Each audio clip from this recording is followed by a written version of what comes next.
Pemirsa, serangan Rusia ke Kiev, Ukraina disebut menjadi salah satu yang terbesar sejak perang berlangsung. Dan untuk membahas lebih dalam, kita terhubung dengan pakar hukum internasional Prof. Hikmahanto Juwana. Selamat malam, Prof. Selamat malam. Apa kabar? Baik, alhamdulillah. Ya, Prof. Terima kasih sudah bergabung dengan iNews. Ini langsung saja, Rusia kan meluncurkan serangan besar-besaran berupa 600 drone dan 90 rudal ke Kiev, Ukraina. Dan seberapa signifikan serangan ini dibandingkan serangan-serangan sebelumnya, Prof? Ya, sebelumnya yang perlu kita pahami bahwa serangan ini sebagai balasan dari Rusia terhadap serangan Ukraina ke wilayah Luhansk di wilayah perbatasan antara Ukraina dengan Rusia yang saat sekarang ini diduduki oleh Rusia. Nah, dalam serangan tersebut, menurut versi dari Rusia itu ada 21 orang, umumnya adalah para mahasiswa perempuan, karena ini diserangnya di dorm gitu ya, di asrama. Peristiwanya terjadi pada tanggal 20 Mei yang lalu. Nah, atas dasar ini kemudian Rusia melakukan serangan, meskipun dari pihak Ukraina mengatakan bahwa memang ada serangan tapi tidak menargetkan kepada rakyat sipil. Nah, tetapi biasanya kalau kita melihat serangan antar negara ini, ya saling menuduh tapi juga saling mengatakan bahwa kami tidak mengarahkan kepada rakyat sipil. Itu yang pertama yang kita perlu pahami. Yang kedua adalah perang antara Rusia dengan Ukraina yang bermula pada tahun 2022 sampai hari ini masih belum berakhir di antara mereka. Tidak ada perjanjian atau kesepakatan damai, ya. Dan memang intensitas serangan itu sangat jarang sekali sebenarnya. Sekali-sekali saja diserang. Nah, baru yang berikutnya ingin saya sampaikan sekarang ini, memang dalam tahun ini serangan yang cukup besar ini ya dilakukan oleh Rusia pada saat sekarang ini. Ya, kalau misalnya kita bandingkan dengan serangan-serangan yang sebelumnya, memang kalau misalnya peristiwa perang di tahun 2022 memang sangat luar biasa lah serangan itu, baik dari Rusia maupun dari Ukraina ke Rusia dengan bantuan peralatan militer dari Amerika Serikat ketika itu dan masih Joe Biden, dan kemudian juga dari negara-negara Eropa, terutama dari Uni Eropa. Jadi Ukraina dapat bantuan untuk melakukan serangan ke Rusia, Rusia juga melakukan serangan yang besar. Nah, tapi ini kan sudah berarti hampir 4 tahun, dan tahun yang sekarang ini, mungkin yang sekarang inilah yang lumayan besar. Seperti itu, Penny. Baik, berarti bisa dibilang bahwa intensitasnya meningkat, dan apakah ini bisa dibilang merupakan babak baru perang Rusia dan Ukraina dan skalanya makin berbahaya, Prof? Nah, ini yang saya sendiri sulit menjawab pertanyaan ini, ya, karena apakah ini setelah adanya serangan drone dari pihak Ukraina ke Luhansk itu, kan sekarang sudah dibalas oleh Rusia, apakah selesai sampai di sini? Ya, mungkin juga ada serangan tapi serangan-serangan kecil, atau ini justru akan bereskalasi tambah besar. Tapi dari pihak Rusia ingin memberikan pesan kepada Kiev, ibu kota di Ukraina, termasuk tentu pemimpin-pemimpin di sana, itu mengatakan bahwa kami masih terus melakukan serangan ke Ukraina, dan ini juga pesan untuk disampaikan ke negara-negara Eropa, ya khususnya Eropa Barat yang selama ini membantu Ukraina, bahwa perang ini masih belum usai, kita terus akan melakukan serangan. Jadi pesan itu yang disampaikan. Tapi sekali lagi, apakah ini akan bereskalasi lebih besar, itu nanti akan bergantung bagaimana respon dari Ukraina. Kalau misalnya Ukraina menyerang lebih besar, saya yakin Rusia pun akan menyerang lebih besar lagi. Baik, jadi masih belum bisa dipastikan apakah ini akan menjadi babak baru perang Ukraina dan Rusia atau belum ya Prof. Nah ini terkait rudal balistik hipersonik Oresnik yang digunakan Rusia ini kan jadi sorotan dunia nih Prof. Seperti apa sih kemampuan rudal ini dan apa tujuan dan pesan penggunaan rudal yang mampu membawa hulu ledak nuklir ini Prof? Ya, ini menunjukkan bahwa Rusia tidak segan-segan untuk melakukan serangan tanda kutip yang bermuatan nuklir, dan ini tentu mengkhawatirkan ya, karena kalau misalnya sudah nuklir yang berbicara, sebenarnya tidak hanya Ukraina saja yang akan terdampak, tetapi bisa juga wilayah-wilayah lain, dan ini tentu menjadi concern dari dunia, terlebih lagi saat sekarang ini adanya perang di Iran oleh Amerika Serikat.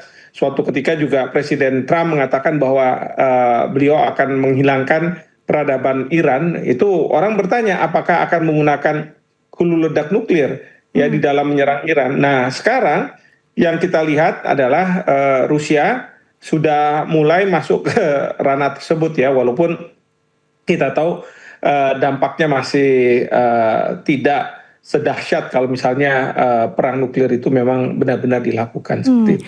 Tapi penggunaan rudal Oresnik ini berarti bisa dibilang sangat mengkhawatirkan ya Prof ya? Oh iya, kalau misalnya sangat mengkhawatirkan tentu iya. Jadi ini bukan perang konvensional yang menggunakan katakanlah rudal atau misalnya peluru-peluru, tetapi kan kalau misalnya kita bicara nuklir ini ya kita bayangkanlah seperti kayak di Hiroshima dan Nagasaki ya, bom atom dijatuhkan di sana, tapi dampaknya itu sangat luar biasa. Tidak hanya terhadap tentara Jepang, tetapi juga pada masyarakat sipil di Jepang. Bahkan dampaknya itu bisa sampai radiasinya itu sampai anak kecil itu menjadi dewasa begitu. Jadi itu yang menjadi kekhawatiran, karena terus terang kalau sudah bicara perang dengan nuklir, itu bisa jadi kita akan dekat dengan kiamat kalau sudah seperti itu. Karena senjata nuklir ini memang dampaknya itu tidak pada satu titik saja ya, tetapi bisa menyebar ke wilayah atau area yang lebih besar. Baik, terkait serangan terbaru ini, Prof, Presiden Zelensky mengecam serangan karena menargetkan infrastruktur sipil. Nah, menurut analisis Anda, apakah serangan Rusia ini sengaja semakin menekan wilayah sipil dan pusat kota atau bagaimana, Prof? Ya, sebenarnya begini, dalam hukum humaniter internasional ketika perang itu terjadi, maka target dari negara yang melakukan serangan atau balasan serangan itu harus dan terbatas pada instalasi militer, tidak boleh pada instalasi publik. Nah, tapi seringkali mereka yang menyerang mengatakan bahwa tujuan kami adalah ke instalasi militer, tetapi berdampak pada fasilitas publik atau rakyat sipil yang ada di sekitar. Jadi ini yang disebut sebagai collateral damage gitu ya. Nah ini biasanya akan disampaikan seperti itu.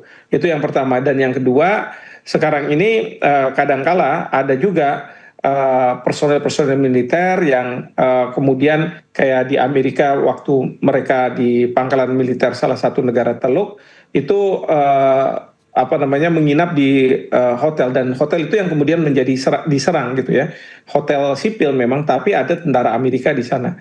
Nah ini juga kita tidak tahu ya, saya sendiri belum mendapat verifikasi. Memang ini ada instalasi sipil sebagaimana tadi disampaikan oleh Presiden Zelensky, tetapi tentu ini harus dilihat lagi, dan pasti kalau dari sisi Rusia bahwa ini pasti ada kaitan dengan instalasi militer, makanya mereka melakukan serangan.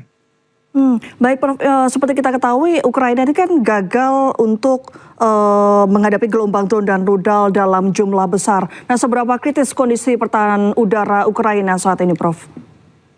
Ya, memang kalau kita lihat apa yang terjadi, sebenarnya kemampuan Ukraina untuk mencegah gitu ya, rudal-rudal dari Rusia itu sekarang semakin menurun. Menurun itu karena dukungan dari Amerika Serikat sudah tidak ada lagi. Presiden Trump sudah menghentikan, Dan yang kedua juga ada keterbatasan dukungan dari negara-negara Eropa terhadap Ukraina untuk menghadapi Rusia.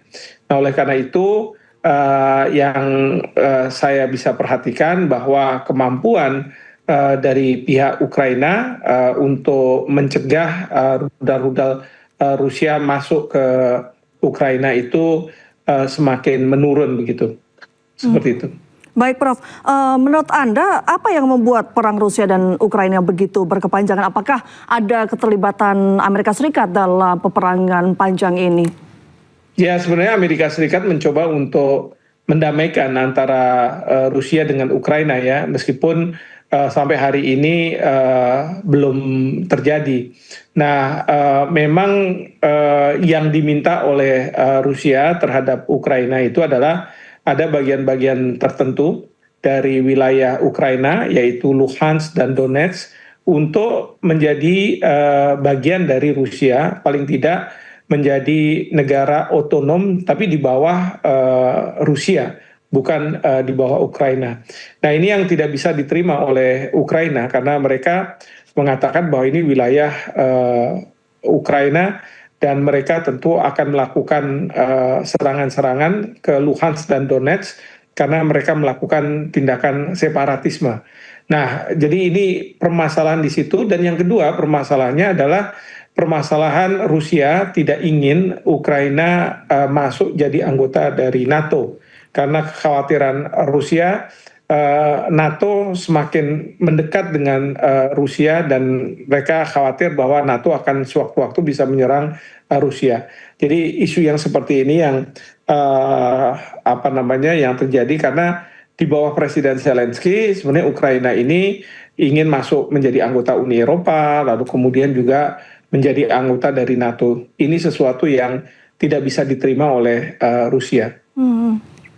Bagaimana Anda melihat potensi eskalasi ke depannya, Prof? Apakah semakin menjauh dari kemungkinan berakhir dalam waktu dekat atau bagaimana, Prof? Sekali lagi ini bergantung dari respons dari Ukraina setelah serangan dari Rusia ini. Kalau misalnya Ukraina akan merespon dan menyerang lebih besar lagi, nah tentu perang bisa bereskalasi. Karena Rusia juga pasti dia tidak mau dalam situasi yang dianggap kalah gitu ya, sehingga dia melakukan serangan yang lebih besar lagi ke Ukraina.